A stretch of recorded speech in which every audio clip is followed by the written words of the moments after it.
Hello, welcome to Army of Crime, your favorite crossover podcast between comics and movies. I am your co-host, Matt, and I'm here with my co-host, Dustin. Dustin, say hello to the people. Yo, yo, yo. Today we're going to talk about Sword in the Stone and Equinox. So to preface why we're talking about Sword in the Stone is, of course, a 1963 animated Disney movie. So allow me to explain why I ended up choosing this, because it probably seems even more exceptionally random than some of the other stuff. And I'm sure you were a little confuzzled when you were watching it. True or false? You were confuzzled as to why I had picked it. Well, that's not a word, so I don't Yeah. acknowledge that question. Yeah. Before we get into that, should we do a little pre-show banter for the people?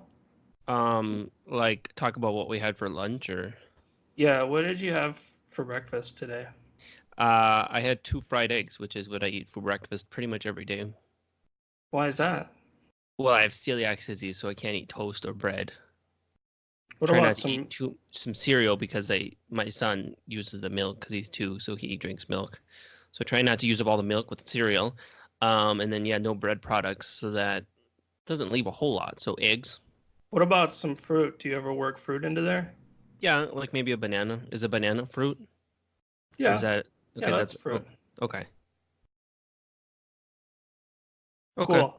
Yeah. So anyway, you didn't ask me what I had for breakfast, but that's okay. We'll move on. So Sword in the Stone, this is a Disney movie, and yes, Matt, you picked this, and it leads me to wonder, why are you so obsessed with King Arthur? Would you like to explain?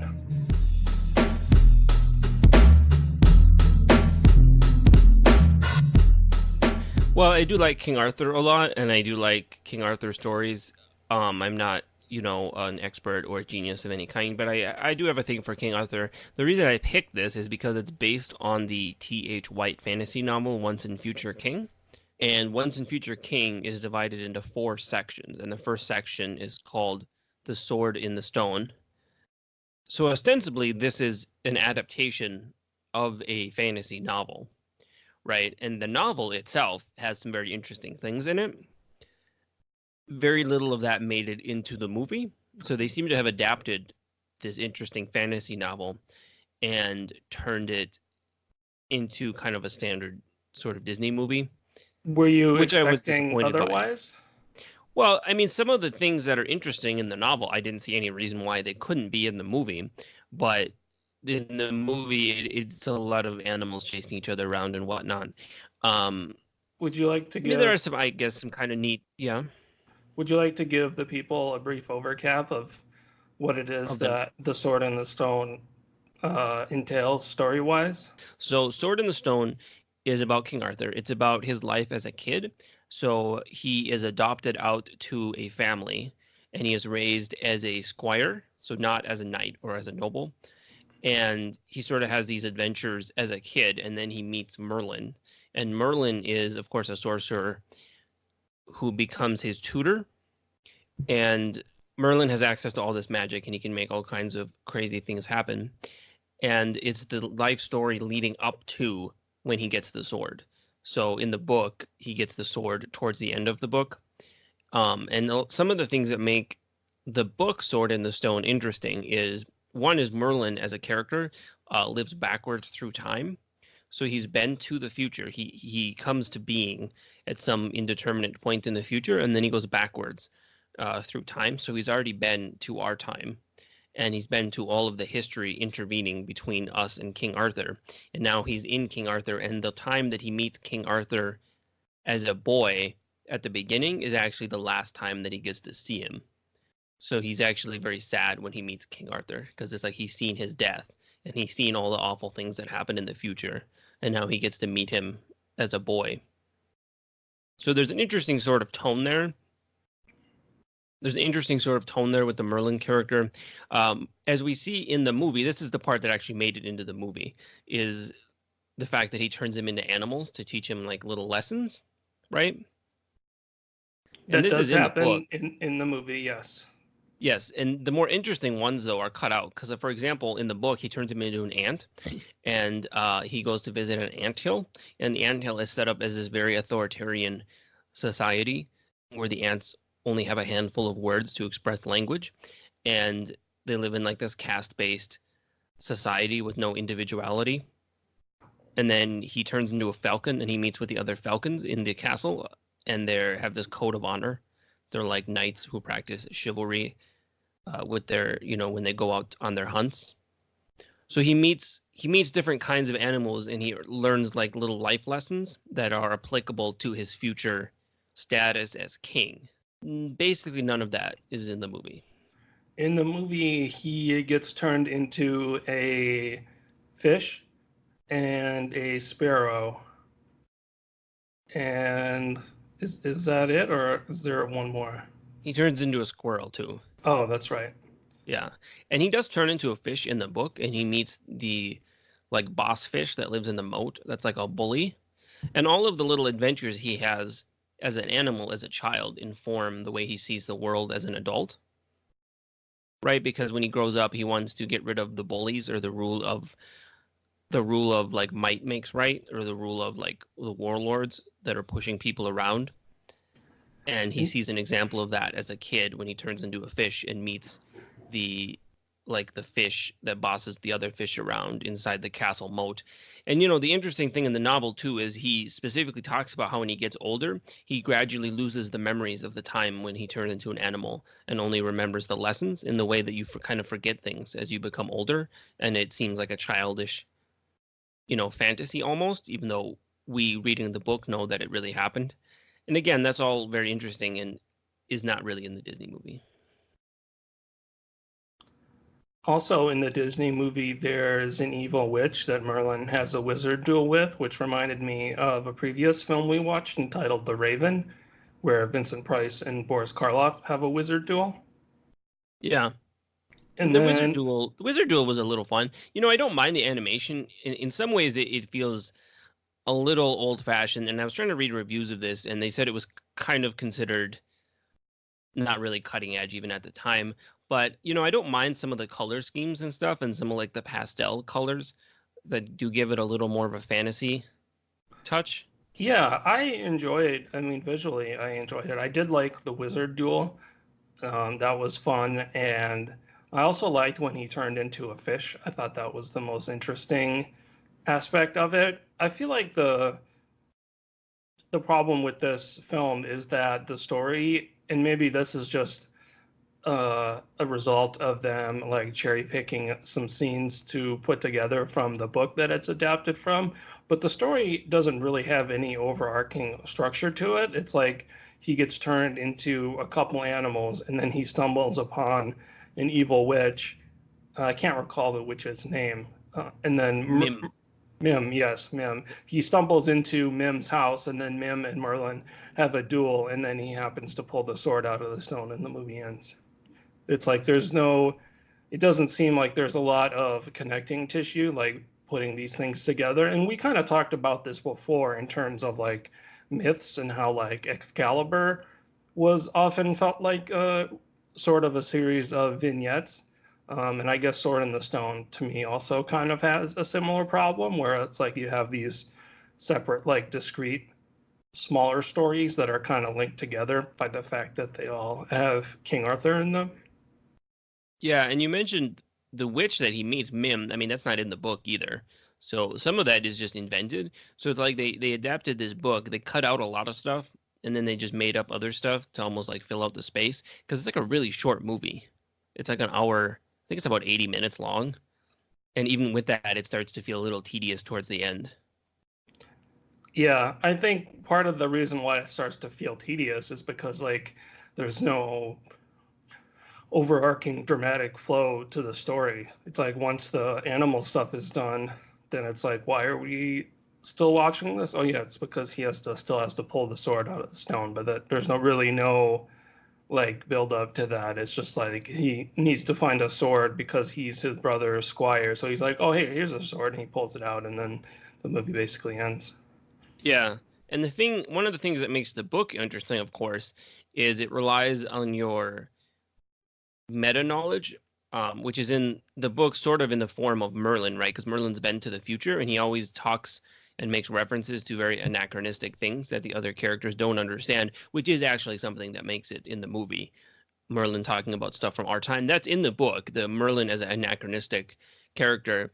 And we know the tragedy that waits in Arthur's future. The book presupposes that you know who King Arthur is, right? So we know what happens to Arthur, and we know that his life ends in basically ruin.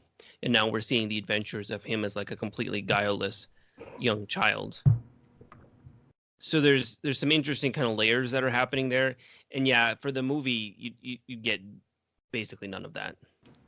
Did you find it odd that when he was turned into a squirrel, it just became this extended sequence of this female squirrel kept trying to, make some sweet squirrel love to him, and the whole scene was just him getting chased around by this other squirrel? Like, that seemed like it was like one joke that went on forever. Yeah, some of those sequences seem to go on really long. That's why I liked the fish sequence, because I felt like there was some varying in the adventures in when he was a fish. Like, there was the big fish, and he meets like a frog, and so on and so forth. Yeah. No, some of the sequences do start to feel long. And like I said in the book, they're all kinds of different animals, and he learns kind of lessons and things and sees society from different types of perspectives. And some of them I think in here are just kind of played for kind of some laughs. Um, and again, I don't know what I expected as a Disney movie, but it is a really good book, and it seems rare. I don't know. Disney doesn't normally adapt, I don't think, a lot of books. I guess they adapt a lot of public domain material, but I mean, King Arthur is public domain, but it very clearly is based on the book because it follows very vaguely the kind of plot outline. So you're saying the epic fantasy novel was ill-served by being adapted by Disney into a 75-minute cartoon? I suppose I am saying that, yeah, which seems like a very obvious thing. And the book, I believe they were originally published as 4 books, so it is a complete. It was meant to be. I mean, it is a complete book, ending with him getting the sword, but you are getting like 25% of a story. Last thought: some of the color schemes were nice.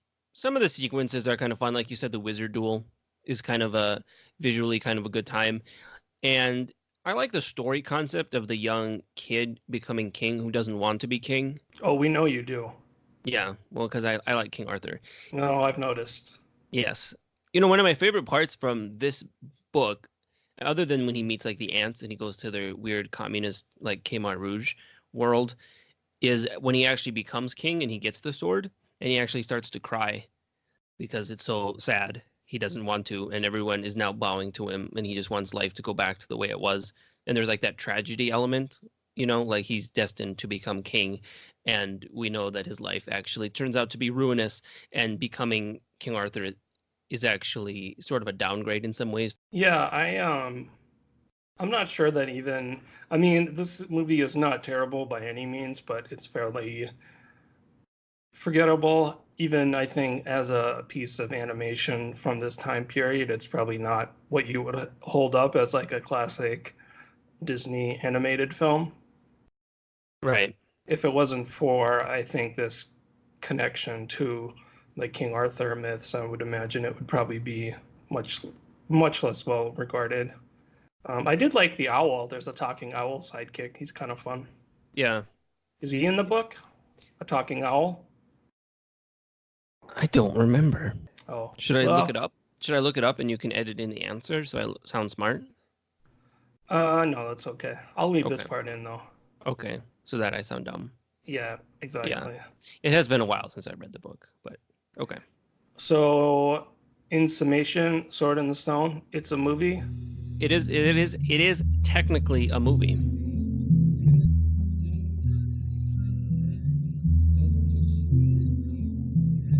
So, speaking of things which are things, there is also something that we both read, which is a comic book entitled Equinoxes by the French cartoonist Cyril Pedrosa. And if you want a segue, if you read his cover jacket blurb, it says he actually worked on some animation for Disney. Yes. Let's see here. Which, if you squint, you can kind of see that in some of the art. Yeah, he went to work on such Disney animated feature films as The Hunchback of Notre Dame and Hercules. And this is Equinoxes is a kind of epic story of that's set across these 4 seasons. It is about a group of characters and sort of how their lives intertwine and touch upon each other in these various ways. And it's kind of sort of about death and about meaning and about like time. It's a lot. I really enjoyed it, especially, as you get going, you start to find all of these the links between the characters become clearer, and they're not always in ways that you expect. And also, the art in this, he uses like a different style for each season. So like the beginning, it has this like pen and ink kind of style, and then as it goes on, there's like a section that almost looks like, I'm no art expert, so I'm just kind of guessing, but it almost looks like colored pencil. And then it continues to go in sort of like a monochromatic style, like towards the end. Yeah.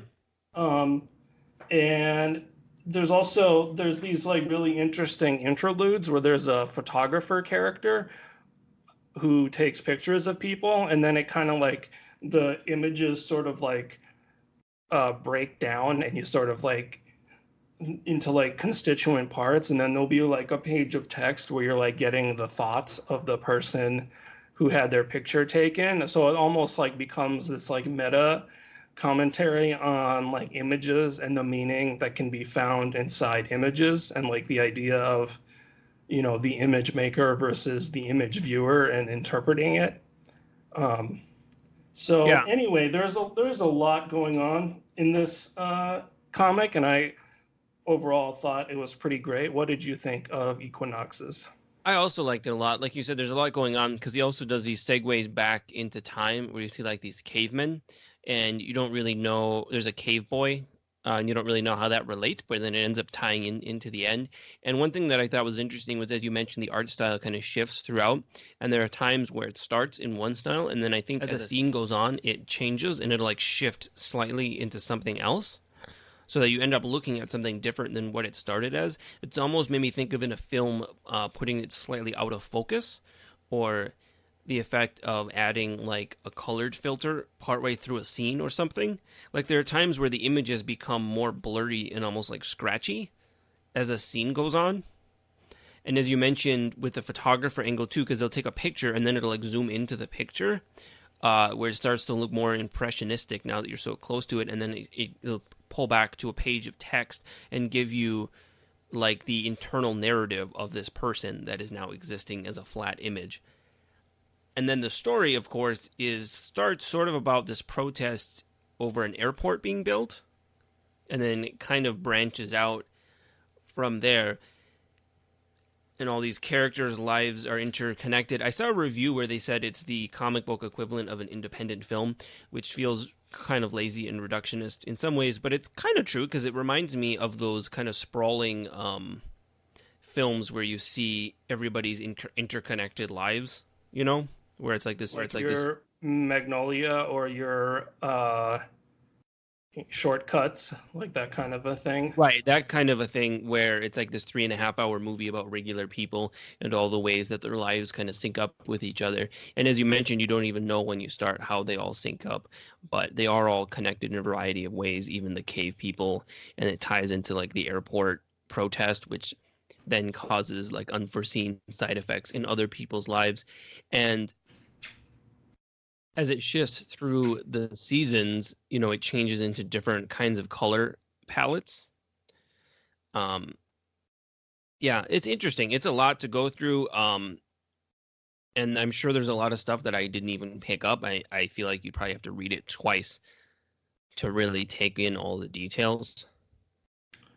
It's interesting for like a film comparison because I feel like this comic sort of does, like the way that the visuals shift throughout the story is something that I think is kind of uniquely comic, like unique to a comic book, which I think allows it to be more interesting than if it was just like, a film, if that makes sense.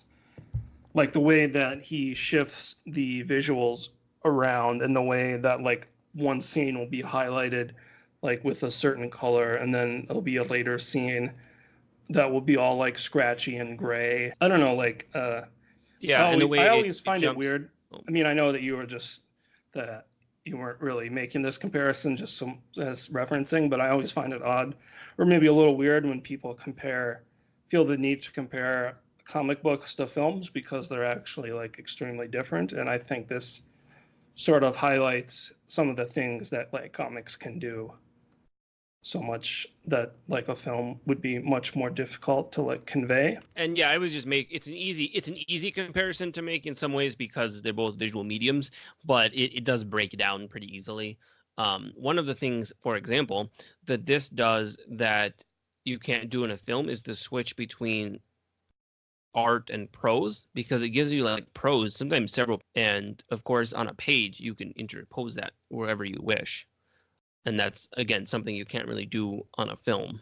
Yeah, and I really enjoyed those little prose segments. Like I said before, it kind of puts you in this interesting space of like the characters capturing images and then like letting you inside the world of that image, and then in that itself ends up making you think more about the images that you're seeing in the comic itself. And I thought it was interesting how the photographer character does not spends like for a large part of the book, as I recall, the photographer character is actually not someone that you really know that much about. It's only until later that you get to kind of like see what her deal is. And as you said, her life then also kind of ends up becoming intertwined with the this airport that they're trying to build. Yeah, Yeah, it's and sort of like a really mundane incident. Like you were comparing this to other films, like, and it always seems like there's some kind of inciting incident where everything like comes together. And in this, it's like the building of an airport and the related protests around that. yeah, and I wouldn't say it never really even comes together. No, it's not like all It the characters all end up meeting each other or something. Yeah, and one of the characters even dies off page, so it really it almost like resists an attempt to all be included in one thing. Like it resists, like it starts out and it kind of sprawls out, and it like resists any attempt to like pull it back in, because it stays pretty sprawled out. There are some more connections at the end, certainly, that we didn't see at the beginning, but for the most part, it's kind of its own thing. Yeah. And it gives this sort of melancholy feel to the story and the characters, because a lot of them are not really successful at the things they're trying to do, and they're just kind of getting older. And that, I think that makes sense with the title, of course, referencing like the passage of the seasons and stuff. There was an interesting line I remember. If you remember the two guys, the brothers, right? And one of Yes. whom is divorced and has a daughter who's probably in her late teens, who's like college age maybe, and then his brother is a priest, and they make some kind of reference to a quote by Virginia Woolf's husband, who said something that if he had spent his whole life playing ping pong, the world would not have been noticeably different. And then they say something like, "We're waiting to stop playing ping pong," or something, like just the stuff that we do to pass the time, and then you wake up and you're like 90. Yeah, because that scene that you're talking about comes toward the end, and it's really interesting because it has these two characters like talking in a cabin, and then as the scene goes on, he like stops drawing the furniture and the surrounding until he's just like drawing the characters as like their conversation sort of like transcends the location that they're in.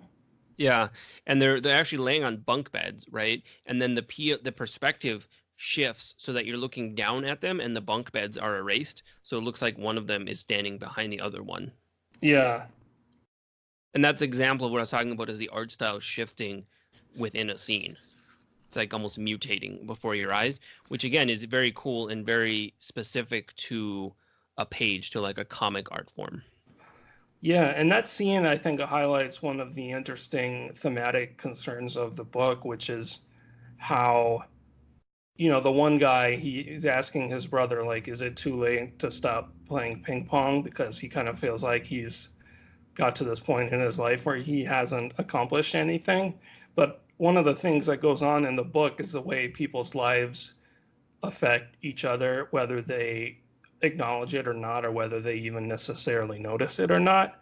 Because one of the biggest like turning points in the book is the discovery of the footprints left over by like a primitive like caveman boy inside a cave, which at the time for that character was just like this incidental thing that they didn't really, think anything of. But then him leaving these footprints then ends up having this like cascading ripple effect into all these other people's lives, which again Right. I guess is something that's common to this like style of story. But like it adds like it makes that scene I think resonant because the guy is feeling like he hasn't accomplished anything in his life, but whether he acknowledges it or not, he has actually had, effects out into the world. Right. And we don't know what the effects are with like the rippled effects into everyone else's lives. Yeah. I was going to say too, I think the author's background in animation becomes clearer in the way that he depicts movement of the characters. And I think like if you want to call it like the acting of the characters and just the movement of them is really fluid and really lifelike, which I think is important because there are a lot of scenes in this comic that are just like people talking or people reading or people, like normal life stuff. And I think he does a great job with a lot of different styles and a lot of different use of materials that we talked about in depicting sort of the lifelike, poses and expressions and movements of these characters. And yeah, like I don't know if that's something that comes from the animation background, but it seems like maybe that's part of the influence of that. I'm going to make a tiny, tiny complaint. Okay. And I don't know if you have the same problem. You have a print copy, right? Yes. The lettering in my copy is not the best. It looks like it just doesn't it doesn't look like I don't know. It's hard to explain without showing it, but I was kind of thrown when I started reading it because you really have this tremendous art, and then you have this like translated lettering. I don't know if you get that impression when you look at yours, but I was reading the digital copy, and I don't know if for the digital one the lettering was done. I guess I didn't have any complaints about the lettering. And again, that's not really the author's fault. That would be the whoever published it in English. One thing I thought was cool was the thing that shifts the whole plot, like you mentioned, is finding these or is this the caveman's feet ends up being extremely important and is found by a character that we first meet as an internal narrative of one of the pictures being taken, and you learn a lot about their life, but they're never really in the comic.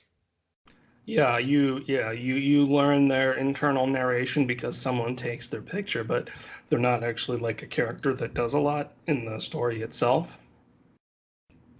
Right, it kind of shifts like in and out. It's almost like going into the foreground with the foreground characters, and then it jumps into the background, and you have like background characters that are important, but you don't get as much page time or page space, as many panels with them, and it kind of seamlessly jumps back and forth just as it's shifting between the art styles and the color scheme, and it goes from season to season to season. Each season has a little interlude.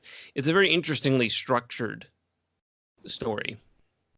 Yeah, I think that we would both agree that Equinoxes is pretty dang good, and that it's a very dense comic. It's like I have the paper copy here, and it's a large hardcover that you could club a burglar with. But yeah, it's really good. Do you have any? Do you want to put in any final thoughts on the Equinoxes by Cyril Pedrosa?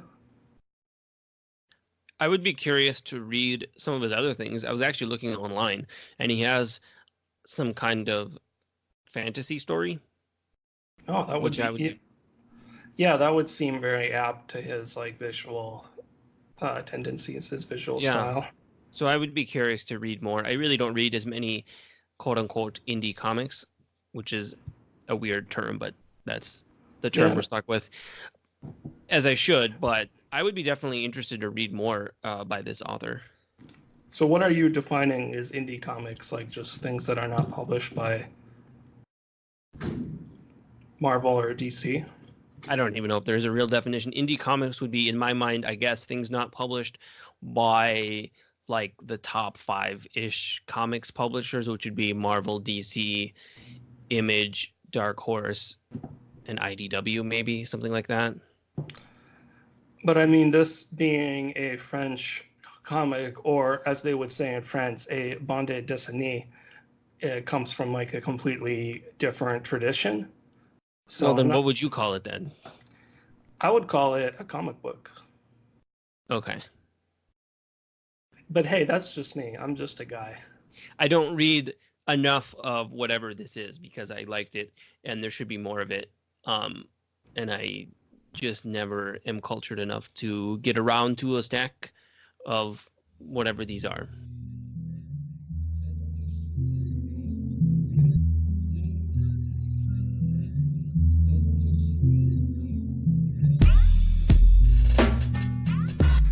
So what else should we talk about? Would you like to recommend something or no? I would just recommend the novel, The Once and Future King by T.H. White, which is a really good novel and has the trivia of having the first part of it. The first, it's like how Lord of the Rings is like three books, and it's like one book. You read it as one book, but it's like sort of three books. This is sort of four books, but you read it as one. You can usually just read it as one book. The first portion of it was adapted into an animated Disney movie, but it's actually a really good book, and I would recommend it. There's a lot of interesting angles in it that I kind of talked about when I was comparing the Disney movie to it. And yeah, it's a really good book. I would recommend The Once and Future King by T.H. White. So that is, I imagine, a pretty large book since I it's have like, it right here. It is 639 pages. oh, okay, So it's a, it's a solid, a it's a solid solid, tome. yeah, it's a solid tome. I would recommend another French comic book that is called Peplum, and it is by an author who goes by the name of Blutch The or nom de Blutch, plume. the nom de plume of Blutch.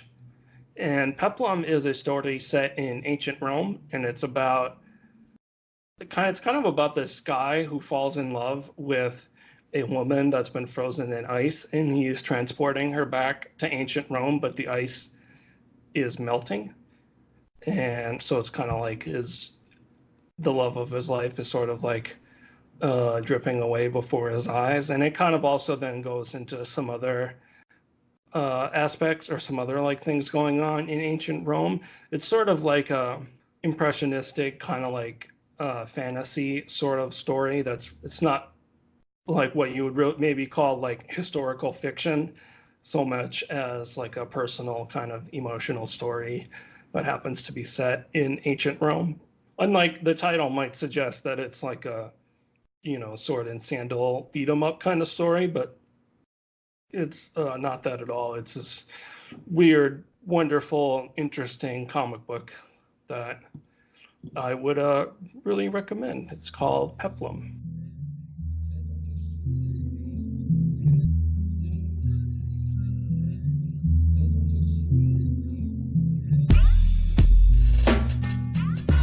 All right, that's our show. Thanks for listening. If you want to know what Dustin had for breakfast, you can ask him on Twitter at Dustin44444. I am on Twitter at Army of Crime. Our website is armyofcrime.com, where we put up all the links for all the stuff So if you can't remember what we said, but you remember it sounded something interesting with Roman Ice Queen time travels or whatever, you can go on there and find it.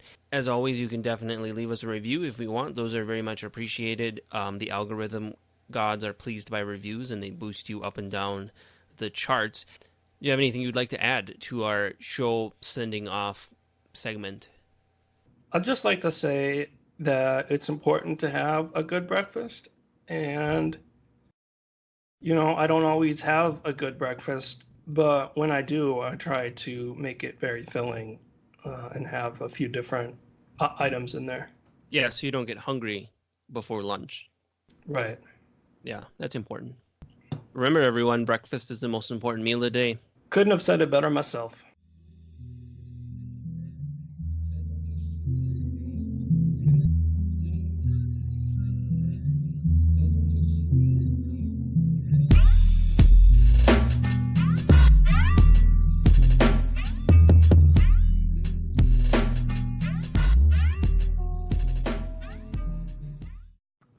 I know why internet services are bad, because many of them are basically monopolies. So